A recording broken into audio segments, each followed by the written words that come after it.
Hello, hello, hello, hello. My name is Linda Murray Bullard, and you are tuning into the Business Plugs Mixer. We're here every Sunday, 7 o'clock ish p.m. Eastern Time, to give you business topics by business people for people of business, right? And so this evening, we're going to talk all this is all be about business, but you're going to be inspired, and hopefully you learn something that you can use in order to help you to make your business decisions better.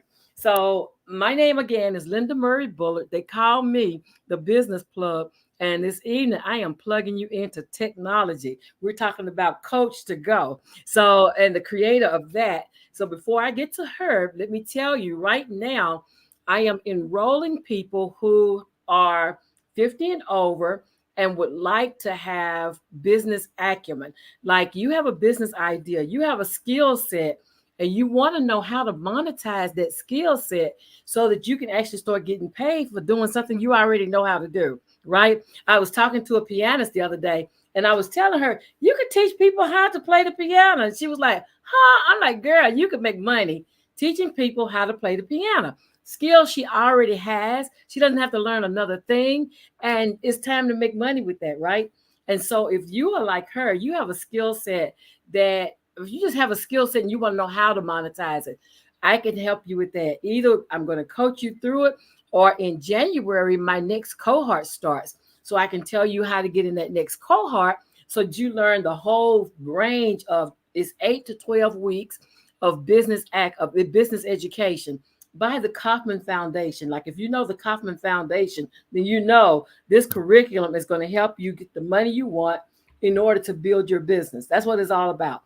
So the links to connect with me on those two topics or wherever you're watching this. And while we're talking about watching it, go ahead and like the page where you're watching it and turn on the notifications so that you'll know when we're on. We're on sometimes during the week doing special editions. You're going to want to know because most times those special editions are like last minute topics to get you over the top. That's what they're about. So with all of the housekeeping done, I didn't say grants. Did I say grants? I didn't say grants, did I?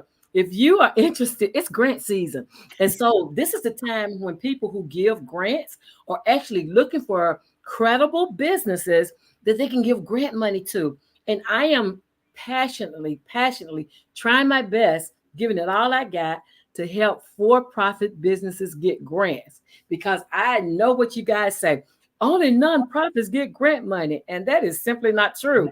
And because people think that way, they don't apply. And so the same people keep getting the grant money because the people who need the money don't know they can apply for the money. So I am helping small businesses, for-profit small businesses get grant money.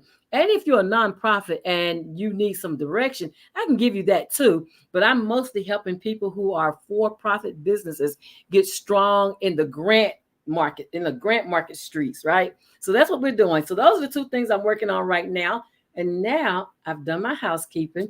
My accountant and my coach will be played that I've done that. And so now it's time for me to introduce you to my cousin. We're cousins. We already said we have too many similarities in our lives not to be some kind of relative. I'm serious.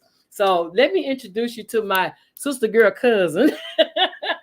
Newly found RENITA Davis. Hey, RENITA. Hey, how are you? How are you? Thank you for the invite. I am so glad to be here with you. How are you this I evening? am great this evening. I am so glad for your yes, for coming on and teaching people about what you do. And those pillows behind you, every time we're talking and I see those pillows, they just bring me joy. Oh yeah, oh yeah. I'm working on getting some other ones because there's a whole bunch of other ones that I have not even tapped into. Next time you see me, they'll probably be all the way up to the wall. I promise. I love it. I love it. They make me happy. They definitely make me happy. So tell them, RENITA, who are you? Tell them who are you? Because they Oh, all need to know you. okay, my name is RENITA D. Davis. I am a coach. I'm a best-selling author. Started out as a social worker and moved up in the ranks to administration. And now I am a life coach. I walked away from the school district. I will be officially retiring February the 1st. Yay. There's going to be a party over in this house on I February. heard you. Good And reason to be. but I am with that. I wanted to walk out of the school and walk into what I love. And what I love to do is to work with communities and work with people and help. I've served communities for 20 plus years, Mm. a social worker or in the social work realm. So I've just got a plethora of information, a plethora of skills, a skill set that I think is unique to what I do. And I've just decided to build upon it. Like you said, make money on what I love to What do. you love to do. Fun. Yes, yes. Then it's going to be fun. So I'm ready to have some fun. And right now I'm just building and working. As I say, I'm working on something and going somewhere, and I'm working on something. So yes, I yes, love it. I love it. I love it. I love it. And so when you and I talked, you talked about parenting, a specific type of parent. yes, yes, yes. See, I have so much on my, under my belt that I can't even remember it. But yes, I am a certified um positive parenting educator. That So right yeah, so what that means is I can work with parents on how to parent their children in a positive way so that you don't wind up with all of the dysfunction and the parents have less stress.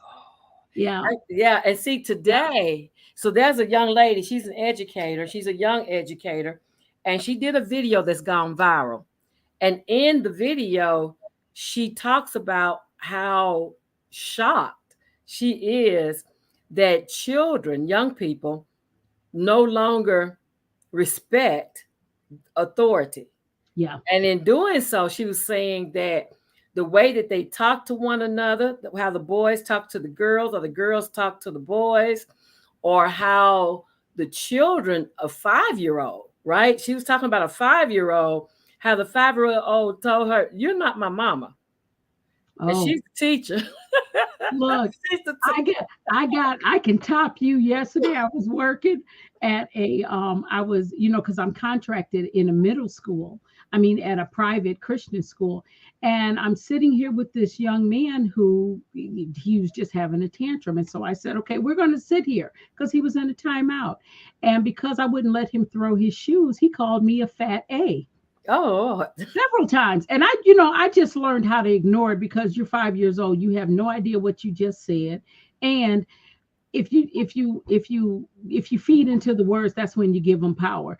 So I just acted like I didn't even hear him. And so he finally calmed down and we were able to move on and he was able to go back into the classroom. But yeah, I totally get it. Understand. I know it. And then the icing on the cake for me was when she had the conversation with the parent. And the parent, and she said, "Well, your little girl, I told her, or your child, I told them they could not do what they wanted to do, that I needed them to be doing things like the rest of the kids." Hmm. And she said the parent looked at her and said, "Well, if she told you that's not what she wanted to do, why were you trying to force her to do something she didn't want to do? Like, you're the problem." Oh my. So, So the parent has a transition problem as well. Okay. All right.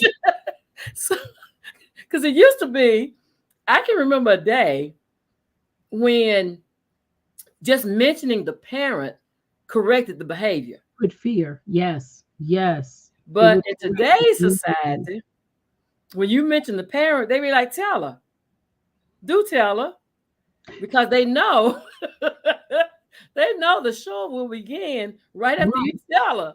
Right. Right. And I'm like, "What? Where?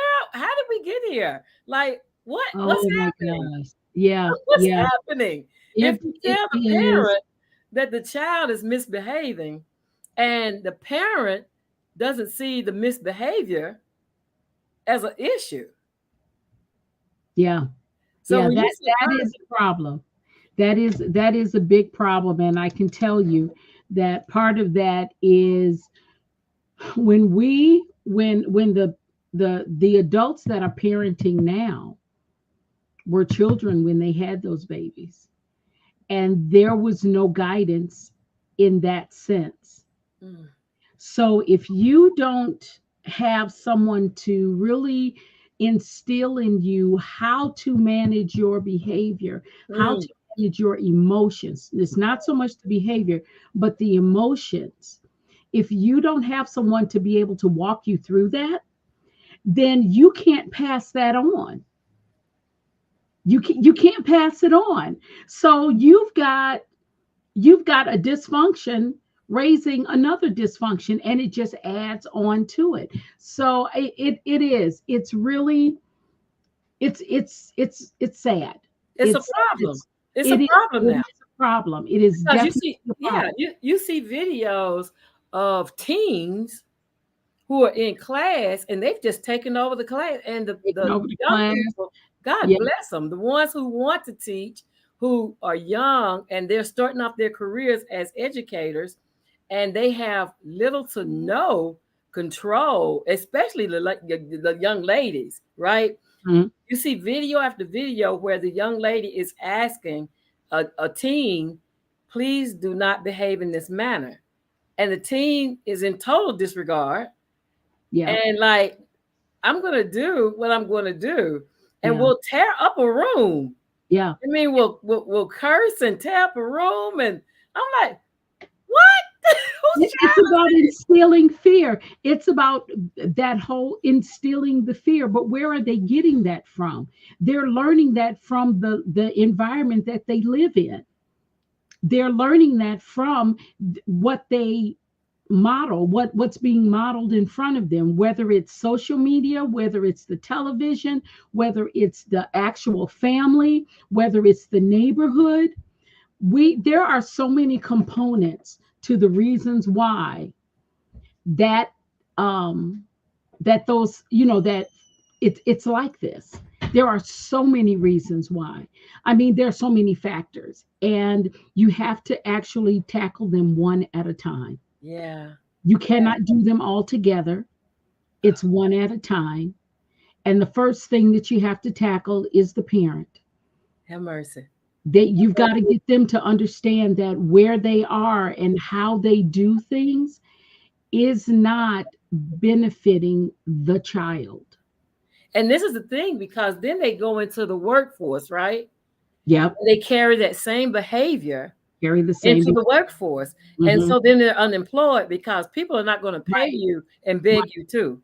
Right. And I think what one of the big things is, parents don't realize that being a parent is actually an assignment. It is. And there are some things that you have to do As a parent.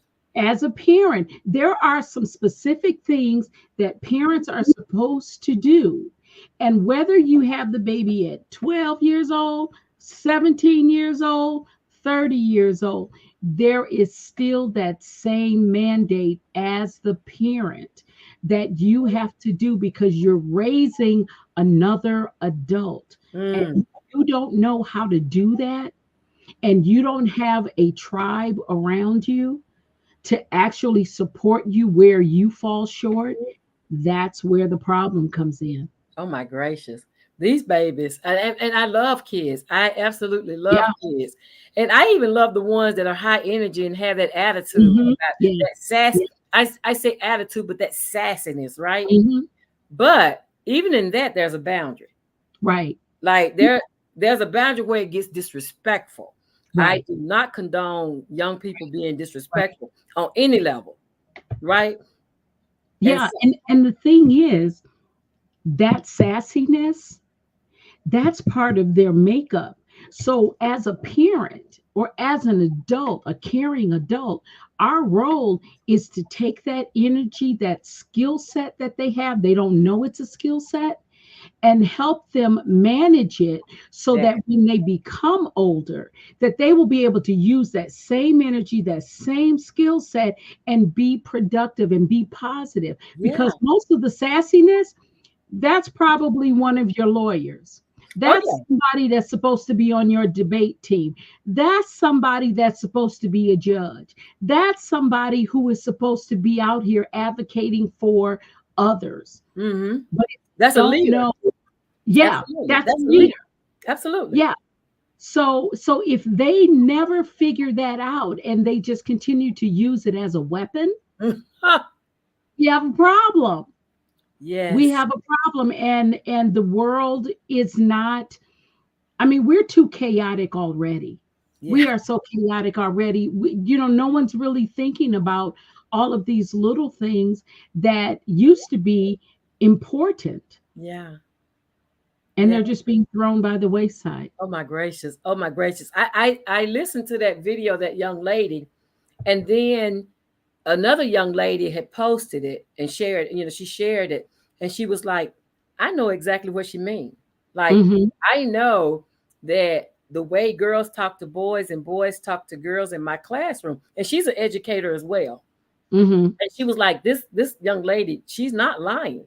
This is what we're seeing as educators with Yeah. today's population of students. Hmm. And the difference was hers were teens. The girl who posted the video initially, the original video, hers was 5-year-olds. So she was in elementary school. Yeah. And they Yeah. were already giving her down the road. She was like, where is this level of disrespect coming from? Because people who generally get into the educational uh, field normally already have been trained as a child to do whatever they do, right? Hmm. You very seldom have someone get an education that is uber disruptive because they're not trying to educate anyone. They're just Right. Right. trying to Right. do their Right. thing in a silo. They're not trying to help nobody's kids. But the ones who are brave enough to take on these kids to say that they're going to help young minds become better, like those are a special kind of person, kind of like nurses and doctors. Everybody can't get in that field Hmm. and be successful because it takes a special person. Right. And I remember one of my church sisters. She said, I was thinking about being a bus monitor where I would get on the bus and ride with the children to keep them calm down, to kind of help the bus driver. Because I don't know if you're aware, but we had a very a few years ago in November, we Hmm. had a bus accident that 6 kids passed. Oh And no. several kids were injured, several kids. And it made national news, right? And then the conversation after that was about the discipline of the children. Like, how are the children talking to the bus drivers, and what does the bus driver have to do? Because they're supposed to be Hmm. in charge and drive the bus, right? So that conversation came up. But she's like, and she was like, I would love to be on the bus as a bus monitor, kind of helped to keep order. And Hmm. then she had the rare occasion of getting one of her grandchildren off the bus. And she was like, oh no, won't be Well, doing that. yeah. Well, see, here's the thing.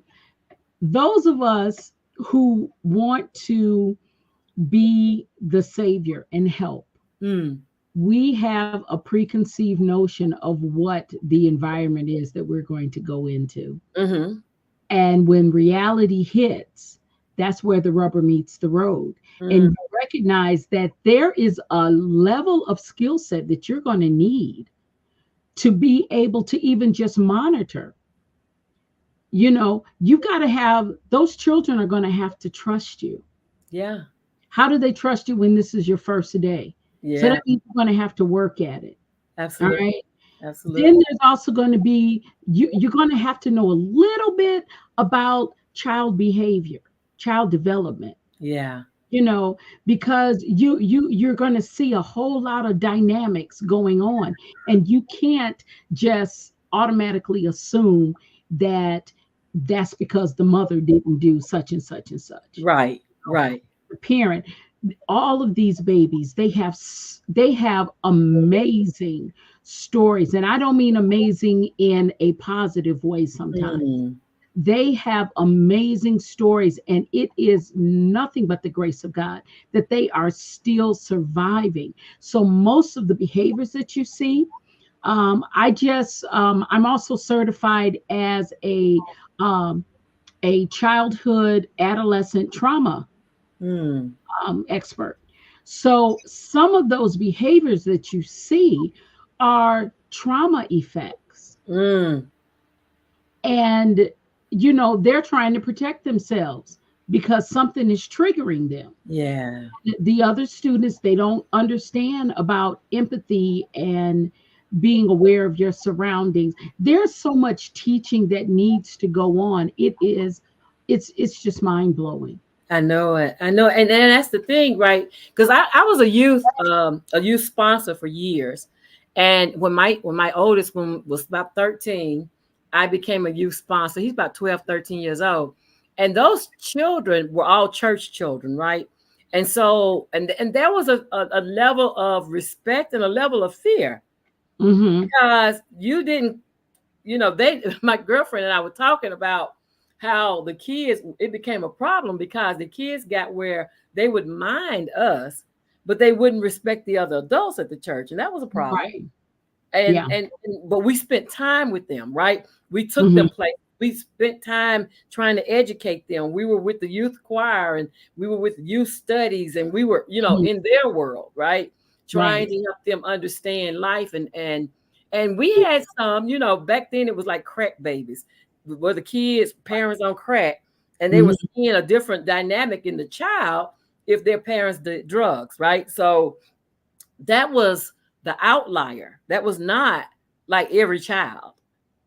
But now it seems like that has flipped. Exactly. And so the kids who have emotional distress are the majority of the children. Like the majority of the children are traumatized. And Right. then you have very few who are like the kids we used to have. Right. It's very few of them. It is very few. You go through a classroom, and even, when I'm walking through that class, that school building, I'm looking and I'm watching the children, and I'm watching all of these different behaviors. And I'm wondering how, like you said, how did we get here? That there are so many different things. And I this is a Christian school. So Mm. you would think that the families had some sort of support system and were willing to work with the school and do all of those things. However, what comes through the door are parents of students and the students that for some reason they've been, expelled or pushed out of the public school, and the parent needs to get them into a school. And Christian schools, the one thing, I love them dearly, but sometimes there's a limited standard. Hmm. And they want to take everybody. Right, That's what right, they do. right. And but sometimes you can't. No. You really can't. Or Some either you have to have a standard and you have to hold people to it, and you have to let them know that you are serious about this standard. And so some of those families, they bring in children that have IEPs, that have behavior problems, but then they don't tell you. And so then now you've got all of this chaos in a school that is really not um, geared to deal with all of this. prepared, not prepared Not to deal prepared. at all. Right. And that's the thing is some children need specialized education. Yes. I won't say special education. I'll say specialized, Yes. customized to them To them. because Yes. their way of learning, like I truly, truly, truly believe every one of us at any age can learn, first Yes. of all. So it's not that they can't learn. It's You just just have to that figure out it, how. yeah, it's just that you have to reach them on a level. Like I educate adults, and Mhm. I can't go to my adults the same way. I have some I can put it on the board and I can say this is what it is, and it sticks, and they can go on with life. Then I have some and I put it on the board and they were like, Miss Linda, you never told us that. Right. Like, okay, this is where we are. You know, each person has their own level of learning Yes. and how they learn, Yeah. you know. So understanding that, and I get that standard education tries to put square pegs in round holes, and I get that. And then we get them in the GED program, and then we are trying to make sure they get back to being Mhm. a square peg, Right. and we try to teach them as a square peg. Right. Right. So I get all of that, but I think about these babies and I think about parents who aren't stepping up.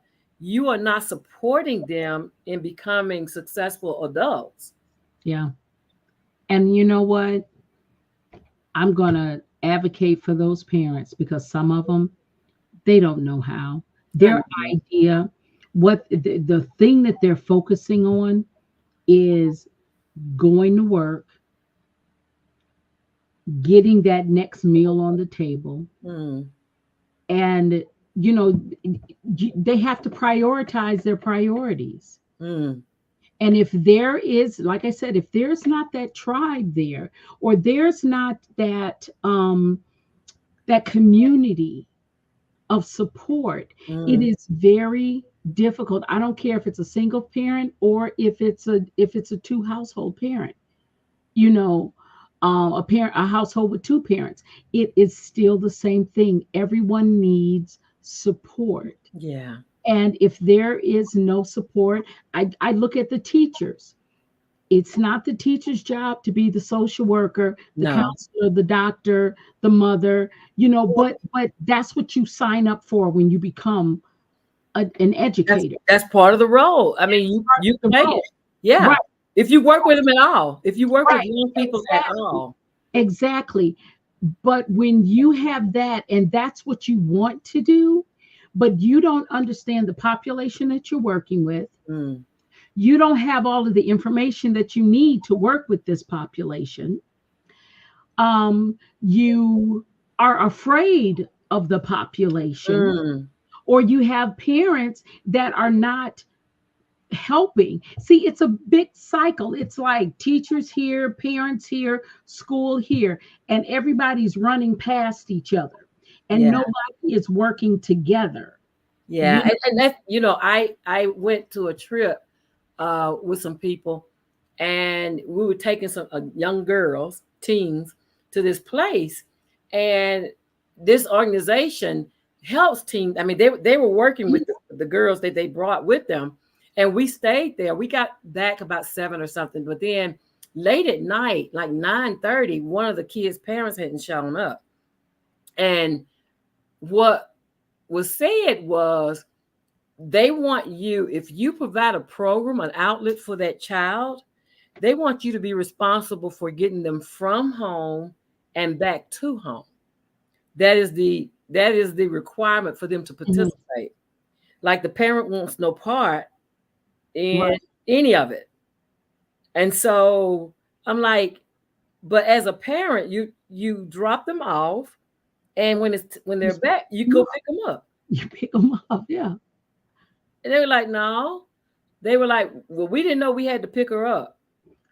Where was she gonna go? But you dropped I'm just but you dropped her asking. off. Yeah, it's like where did you think they were going?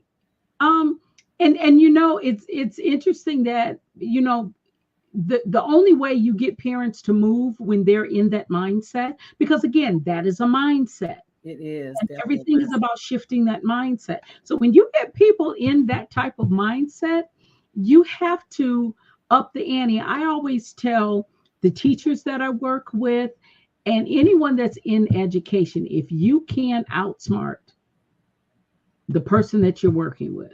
I usually say like a 10-year-old or whatever, but it even goes with the adults. If you can't outsmart the person that you're working with, then you probably need to rethink if this is the job for you.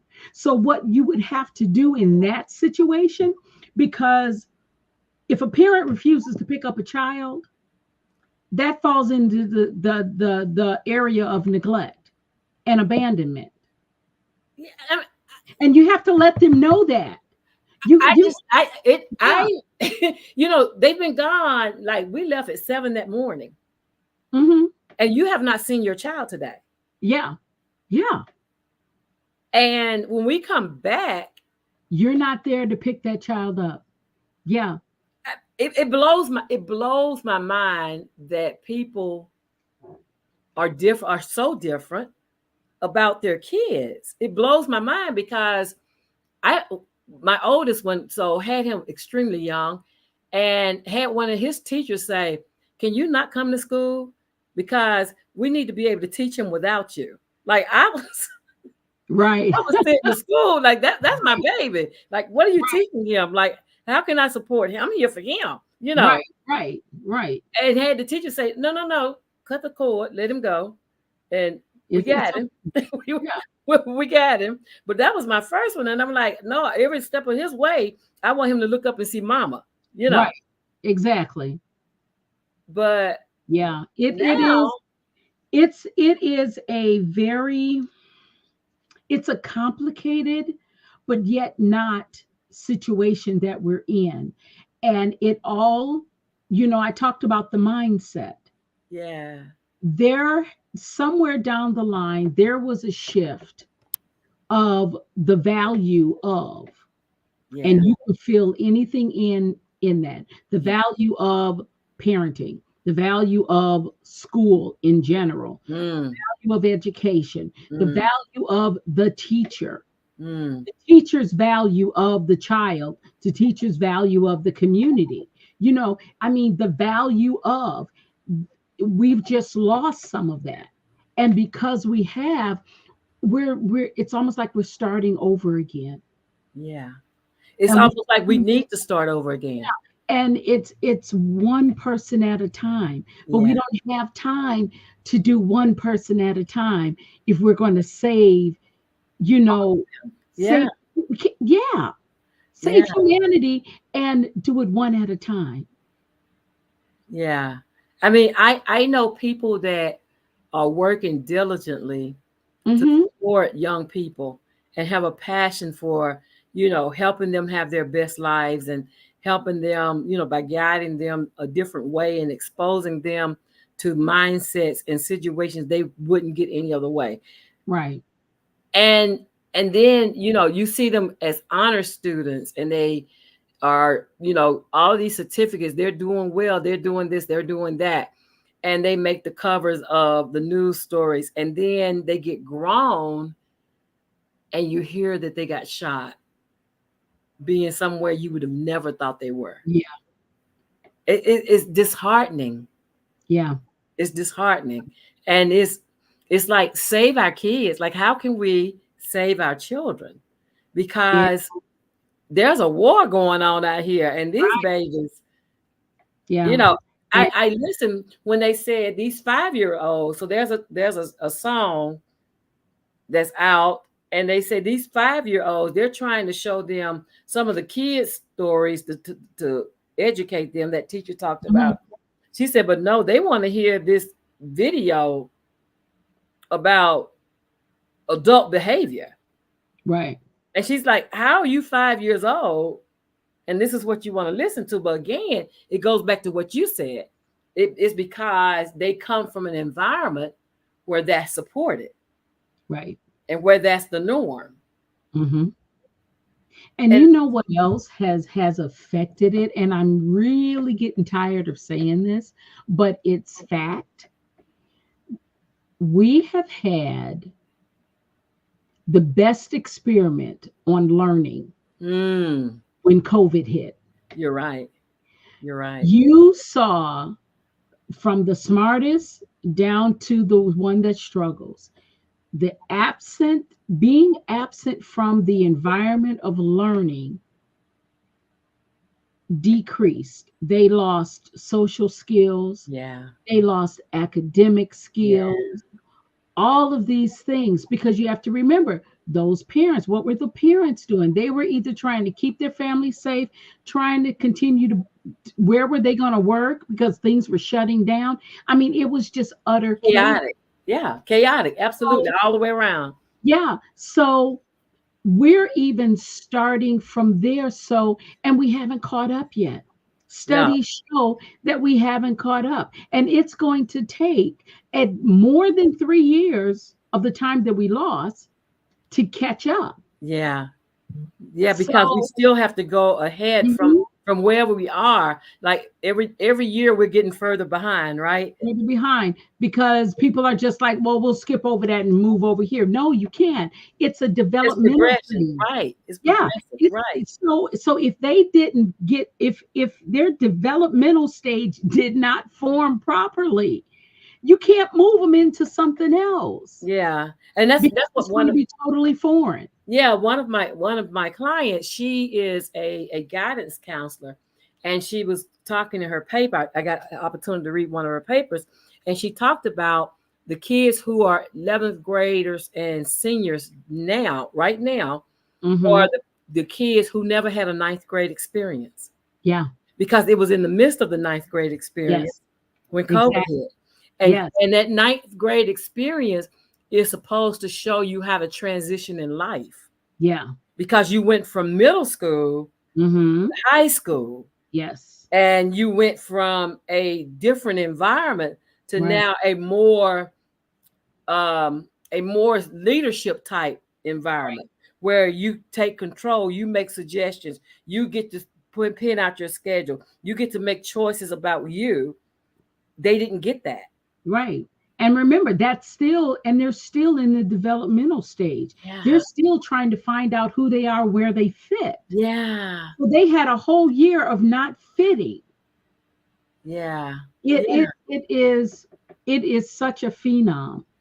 Yeah. And I don't think we as society really understand what COVID, the impact, I'll just say the impact Mm, of COVID was. It wasn't only just, health wise, right.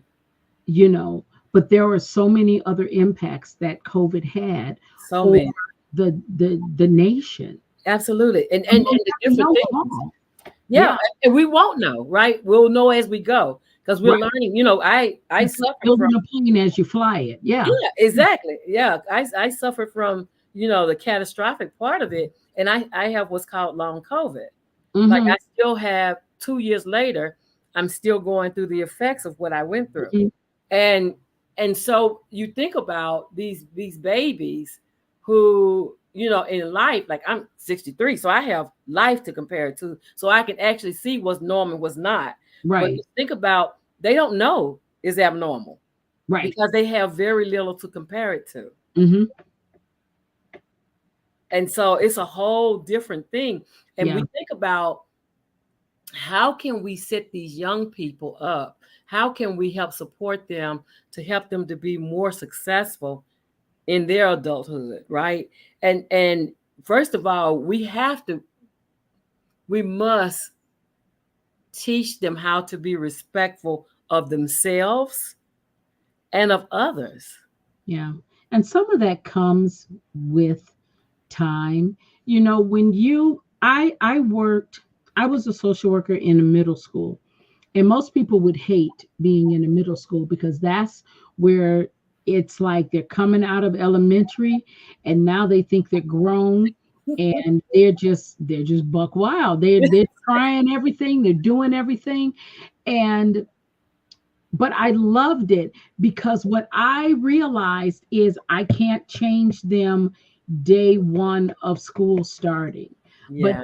by the end, after 180 days, listening to me and being in my space, there is going to be a new child that walks through, and we have to provide them the grace Yeah. and the patience to be able to evolve. And Absolutely. it is always so rewarding.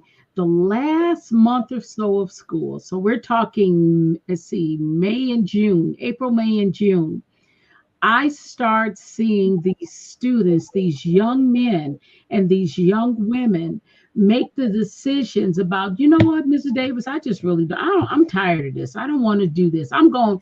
do this. I Yeah. want to be this. I'm going this way. And you watch them as they evolve, and it just puts a tear in my eye because that's the future. Yeah. I had a small piece. The seed that I dropped 180 seeds, okay, every day. And one took hold. Yeah. And you see, because the Bible talks about one plants and the other one, Yes. the other one starts it up growing. I can't remember it The right good now. soil. The good soil. So Planted by, yeah. yeah, so I was the planter, and I understood that. I Yeah. understood my role. Yeah. And because I understood my role, I was patient enough to watch and see what happens. But there are some that don't really understand their role. I And know the it. parents' role in this is not only to continue to plant the seeds, but work with the school Yeah. and have that relationship. Yeah. Again, if anything, the one thing that I would say that could change everything is relationship. Oh, of course. Of course. The relationship with the parent and the school district, the Yeah. relationship with the parent and the teacher, the school's relationship with the community. Yes. Where is the trust? Where Yeah. is the understanding? Yes. Do they know that this place is a safe place? Do the children know that when they walk through those doors, this is a safe place for them? Do the parents even care? Do the parents even care if it's a safe Yeah. place? Like the people that I know who are passionate about young people, passionate, and some of them have kids, some of them don't even have children, right? Hmm. But they pour into other people's children. Yeah. And it pains me when I see that it's going to take at least three different parties to come together. Like Yes. it has to include the parent, the child, and the teacher, the Yeah. parent, the child, and the guidance counselor, the parent, the child, and the social worker, the Yeah. parent, the child, and it takes Right. that dynamic. But then when I see the parents, I get that you have to work. I was a single parent with my first one. I was a single parent the whole time. And so I get you're trying to put food on the table. I Mm. get that you have to work. Like I was a waitress in a restaurant, and then I was working third shift at a bar. Like I was doing everything to put food on the table. So I get that. But even in that, you have to carve out a time. If you're not available at night, then you have to be available in the day. Like you have to be engaged. It's impossible for this to be successful without parental participation. But you had that understanding. There are parents out here that do not have that understanding. And I'm totally serious. And I'm not saying it's all, but the ones that we have the most Mm, struggles with are the parents that don't understand mm. that piece because they've got all sorts of other noise going on Yeah, yeah, in their head. You know, I have seen parents who have put, their man oh yeah. or I've their heard the children, stories. you know, Absolutely. because they just got to have that warm body.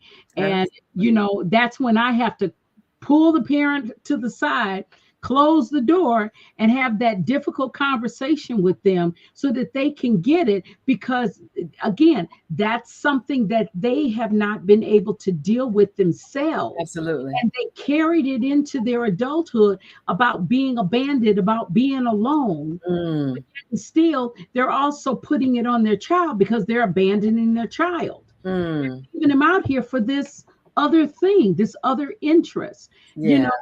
And so, if they don't know, how are they going to be able to be that other piece? The school system has a program. So, and I don't know if it's in every state, but there are some programs called wraparound. Mm-hmm. And wraparound, it includes the parent, the school, the social worker, Mm-hmm. or the counselor, the therapist, the parent, the grandparents, the extended family, who in the community. And, if schools would automatically wrap around students in a way, I think the security that is needed so that this child can be a learner Mm. in whatever capacity that they can, I think that would help. It would also help the parent, because if the parent can't do whatever it is that they're doing, or what they should be doing, or what they need to be doing, Mhm. there's somebody else out there that they can pull on. Right. That's the other piece that I found in the last 7 years, 8 years. I have really noticed that there is such a transient community that's going on, that families are coming in and they don't have anybody that they can use as supports. Mm. And who they do connect with are just as dysfunctional and jacked up. That part right there. So they really can't depend on them. They don't really know how to formulate a real friendship Yeah. and a support system. Yeah. So, like I said, there are so many levels to this thing. And just one family at a time. If each person can just reach one family at a time, you know. Yeah. I used to go to my old high school, and they would have me come in. One of the teachers would have me come in and talk to the seniors. And she would get me in April, May, right before graduation, to kind of inspire them into the next steps. And what she noticed was, because I sat in the same room, I had science as a Mhm, child in that same room. And I, give them a visual of what it was like when I was there. And I wrote a book, and she had my book as a part of their required reading, mhm. because I sat in those seats, and they were like, we didn't know people like you lived here. Like, we didn't know. Yeah. And I asked them why, because what got me interested is a news report came out that said none of the high school seniors were college ready. And I'm like, do what? They're seniors and they're not college ready? And so I went to see, my high school, I went to see why. And what I found out from the young people, they were talking about succession plans and how they were going to own businesses, and they were doing all this talk. And they said, but Miss Linda, people call us and call us names and tell us that we're not going to be anything. So we just don't even try. Yeah. And that broke my Those are heart. those are your educators. Those are your educators. I can't tell you how many um and I'm going to say altercations or arguments that I have gotten into. I remember this one teacher, there was a fight that happened in the building. This was a middle school. And as we're walking down the hallway, this teacher called the children animals, and I just about lost it. Oh my gosh. Oh I no. lost it. I lost it so bad that this teacher, she's a Karen, and she ran to the principal or the assistant principal and started crying, because I lit into her for what she said. Again, not taking responsibility and understanding, not having that compassion or the patience to recognize what you're working with, who you're working with, and know how to do it effectively. And it's sometimes it's the educators that are telling our babies, our children, that they are not going to amount to anything. And Like, it's not so much that they say those words. They may not say, Linda, you're not going to be anything. But what they will say is, well, you know what? You're not reading well. I don't know how you expect to be a lawyer and you can't read mm, a sentence. You know, it's saying the same thing. Dream snatchers. Yeah, Dream snatchers. yeah, I hate that. Those yeah. babies and the teacher called me and said, I want to show you an email I got from one of the students. And that baby said, I didn't think I would finish school, but after today, I'm not only finishing school, I'm going to get in the healthcare field. And I actually passed her in the hallway at the hospital. She said, I'm in the internship program. I love it here. And this is somebody that was getting ready to quit school. Like she Hmm. was, Hmm. and I'm thinking, these dreams, I'm not like, you can be, I'm telling them, I wrote a book, my book in the Library of Congress. Like, you all have stories. You all have things you can do. Yes. You all have places you haven't seen or been yet. Like the whole world is your oyster. You can be whatever it is you want to Whatever be. it is you want to be. Yeah. And It's and they were like, well, people tell us that, recognizing. but they don't show us that it's possible because we don't No, see anybody that looks like no, us. no. And if I see another Black History Month program and they talk about the same five, Oh, gee. you know, Oh, you too, girl. I I, mean, you I know, want people I, to that. I respect. Make it make sense. I respect, Yeah. one year, I'll have to find the picture and send it to you. But one year, there was a challenge where everybody decorated their doors. It was on Facebook or Instagram or something for Black History Month. And so I put me on the board. I had my glasses, had locks, had my hair wrap, and the body of it, I took pictures of inventors, entrepreneurs, Mm, scientists, doctors, yes, they everybody. need that. Mae Jameson, and what's her Mm, name? Bessie. I can't think of her last name, but she was a pilot as well. mm, And I didn't realize it, but as I put these things on, because this was the shirt, this was the body right. of what, my silhouette. And I noticed that Mae Jameson and Bessie, I wish I could remember her last name, they looked alike. Mm, And they talk about incarnation, and I was like, this is real creepy. But so I just started putting all of these doctors and the children that were helping me put this together, they were asking me right. about Who is this? who Yeah. is this? And Yeah. like, this is your history. Yeah. Nobody will ever know unless we tell them They that won't. there was a female um in the Confederate Army, a Yeah. Black female. She's in there. Yeah. It's like you have to dig and find this stuff. But it's there. Yeah. And I get it. And so we were supposed to, now we're going to switch channels. We Okay. were supposed Okay. to talk about Coach to Go. Oh my gosh. Yes. Yes. Yes. We're so talk. So we're going to spend these final minutes and All talk about Coach to Go. So let's talk right. about Coach to Go. All righty. So, Coach to Go, I have had the pleasure of creating a coaching app, and it is called Coach to Go. Now, you can take that, and most people think it means coaching on the go. Mm, But no, I'm coaching you to go, to go mm, to I do love it. whatever it is that you want. The app is to coach you to go. And so it's live now, and it's available on Android as well as the iPhone. I love it. I am so excited about it. When you first, it is a free app.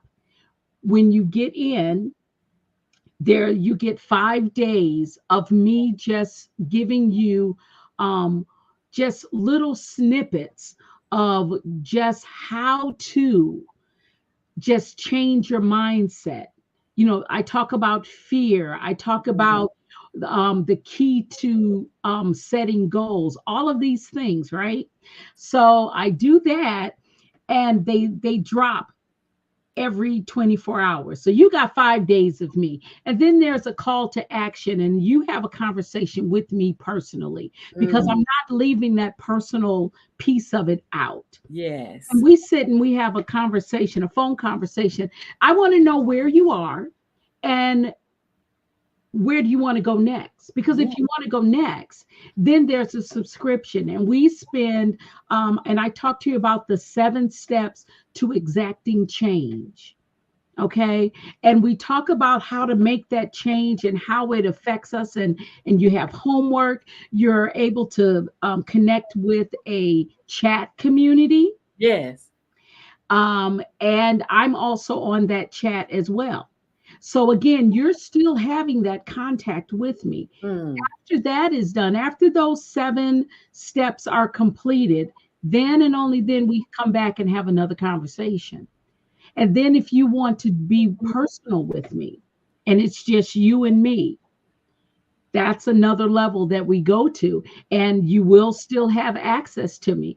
But in this one, we actually do 45 minutes a week, and we sit down and we talk via Zoom, or it can be a phone call, or if depending if you're in the area, we can sit down and have it in person. I But love it. that's when we do all of that. So at the end of all of this, you will be able to overcome fears Mm. that are keeping you from moving forward. You will be able to make some decisions that will move you forward. You will be able to um, just overcome those barriers, identify them. Mm. What are those barriers that are stopping you from doing what you love or doing what you want to do next? And it's just a way of just being your best self. I love that. I I, love that. I am so excited about this. It's I love it. I love it. I love it. And I'm just watching, right now I have people on there. They're just listening to the 5 days, and I'm hearing back, feedback. Renita, this is great, and all of that. Thank you, Pamela. And Yeah. Thanks, Pamela. Pamela and was my guest last it's week. really cool. It's innovative. I It like it. really I is. It's like it. innovative. I don't know because I did my research and I checked and looked, and every goal setting app that was out there was a task list. Mm. Did you do this? Did you do the, nothing that was really personal. Interactive. Yeah. Yeah, Yeah. Yeah. Personal. yeah. Yeah. I like So it. I like I it. wanted my app to be personal, but yet give you some time to actually work. So that second level, the the audios that drop, they drop every 8 days because I'm giving Okay. you some time to work on, communicate, and do everything. Yeah, Okay. it's cool. Well, I wanted to make sure I got that in there, and I want to keep this short enough so I can push it to Instagram. Okay. So, my name is Linda Murray Bullard. They call me the business plug.